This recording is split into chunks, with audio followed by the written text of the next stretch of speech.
Hello and welcome to the channel. So it's been a while, but here we are again back at the kitchen table. Now it's my birthday soon and I thought I'd treat myself to something nice. So I've been thinking about buying a Grand Seiko Snowflake for quite a while now. Now I know that some people in the watch community have had a lot of trouble accepting this watch, mainly because it uses a quartz crystal to regulate the movement. However, that's all the crystal does, and the watch doesn't contain a battery either. The crystal and electronics are driven by a small generator which is driven from the mainspring of the watch. So in that sense it's truly mechanical. Anyway, I know that some in the watch community still don't like it, although it does seem to be gaining wider acceptance.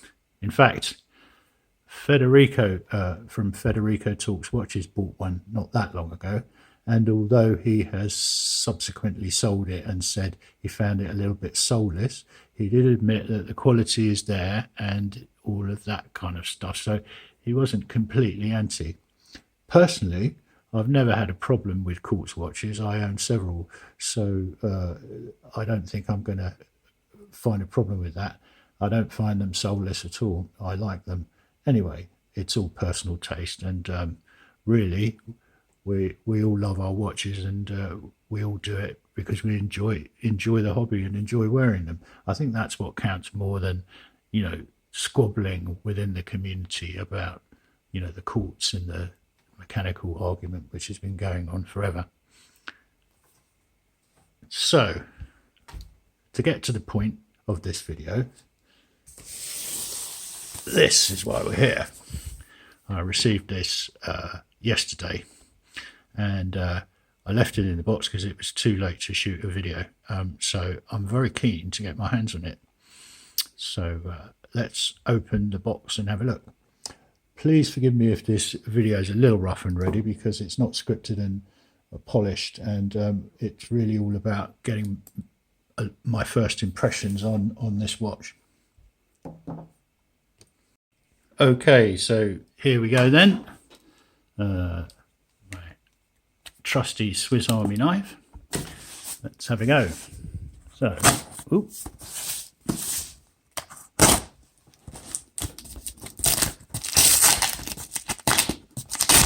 Get this paperwork out of the way.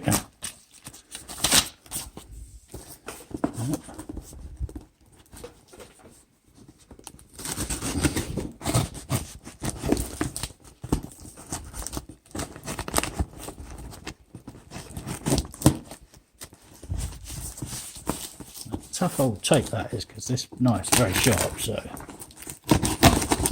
anyway, good. Then the watch won't get damaged in transit, eh? So let's have a look what we got here then. Oh, lots of expanded polystyrene beads. I do hate them. Anyway.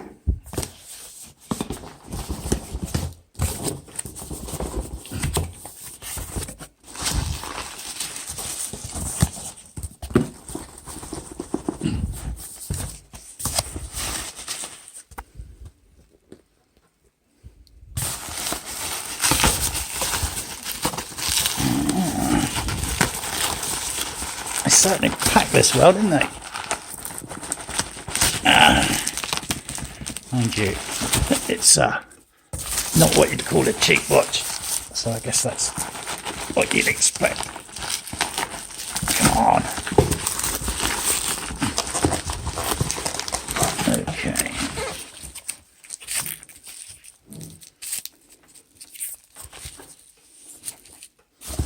Wow, what a mess.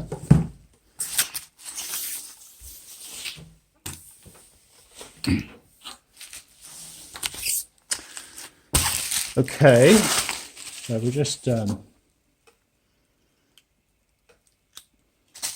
the packaging off the box, and then I think I'm going to cut and clean up before we carry on. So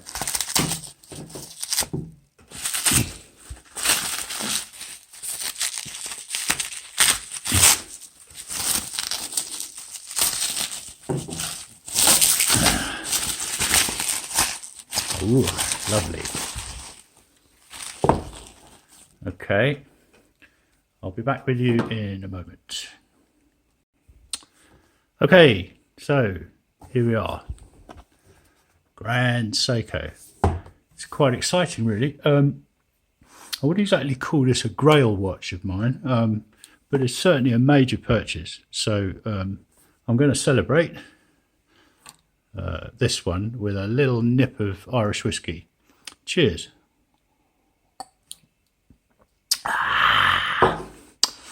Nick.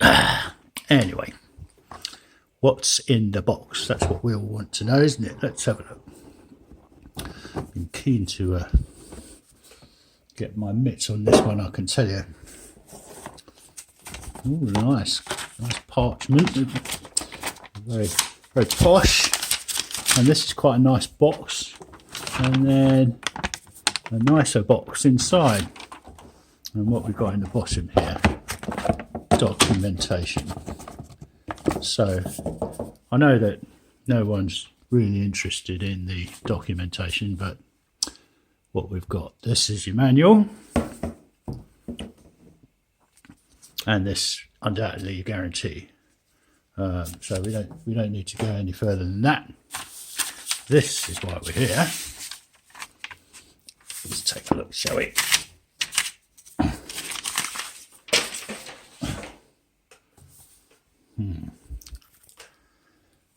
Alrighty. Oh, they've covered it up. And there she is.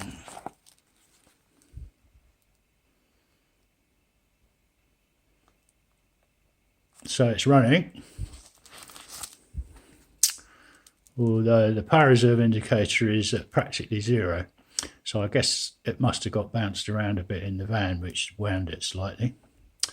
Anyway, wow. I'm loving the texture on that dial already. This is what people keep raving on about with this watch. So I'm just going to take off the plastic and the hang tag and size the watch, and then we'll press on and pop it on the wrist and see what's what. So I'll be back with you again in a moment. Okay, so here we go.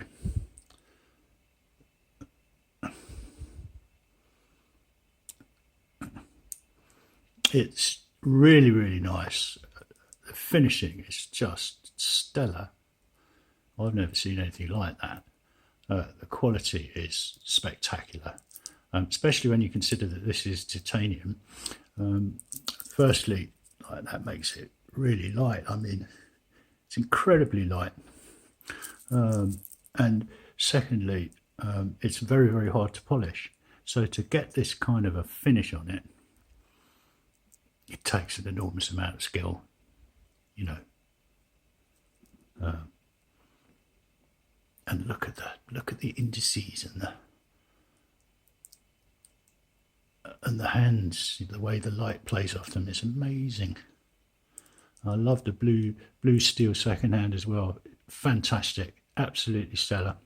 Anyway, so I've set the time and the date, and I haven't sized it yet, so let's have a look, shall we? And pop it on the wrist.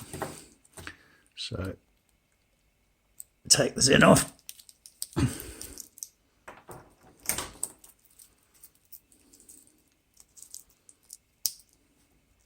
Boom. And actually that is a perfect fit. So it could have been made for me. Wow, that thing's so light. Let me just go and get some scales.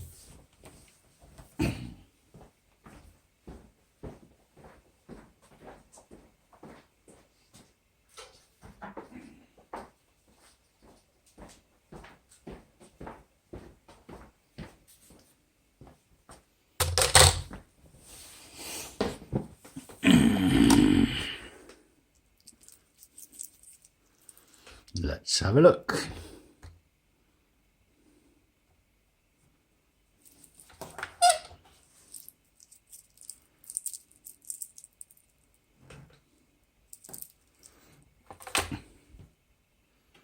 .99 grams.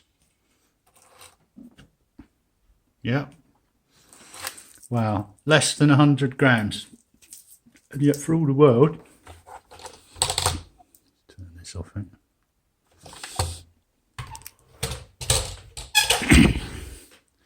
For all the world, you know, when you look at it, it looks like a chunky sports watch, but it weighs nothing. You know, I feel like my arm's going to float away any minute now. Anyway, I'm liking that. I'm liking that a lot. And wow. There you go. Nice of them to size it for me at the factory. Welcome to my collection. Okay, so I want to try and keep this video short. It's an unboxing, not a review or a lecture or something like that. So, in summary, I did say that Federico had bought one of these. Sorry, Fed, it wasn't a Snowflake, it was a GMT, but it did have the spring drive and it did look very similar apart from the extra hand. What else can I tell you? Oh, I discovered that it's got a screw down crown, which I didn't know about. So there you go. Yes, a screw down crown, and I don't recall anybody else reviewing it having mentioned that. So there you go. That's something. I'm very happy with it. I'm very pleased with it. I don't know whether or not it's got a soul. I think watches develop a soul by interacting with their owners, but that's just my personal belief. And anthropomorphizing physical objects is a little bit silly anyway, so a little bit sentimental, let's say. So what else?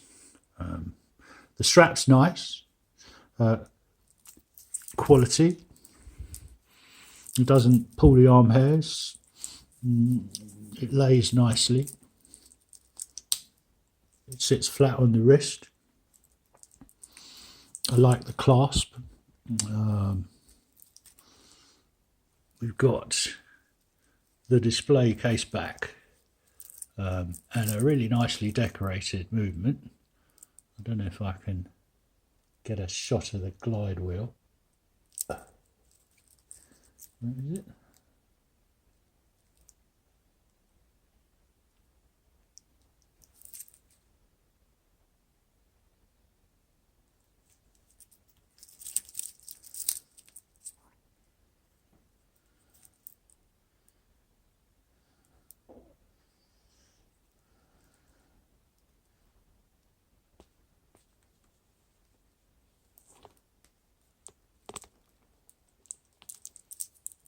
No, I think I'm wasting my time here.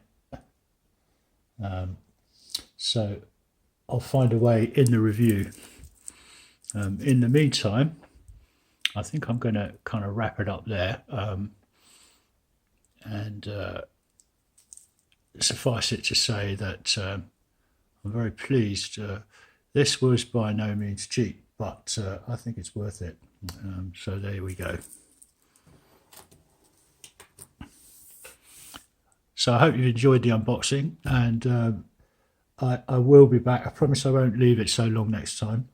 We've got to review the Rolex Explorer Polar, and sorry, the Rolex Explorer 2 Polar, and also I've got an Omega Speedmaster Date Automatic to review. So I shall look forward to making those videos in the not too distant future. In the meantime, you keep yourself safe and make sure you've got enough toilet roll. You know, you can't have enough toilet roll, apparently. But there you go.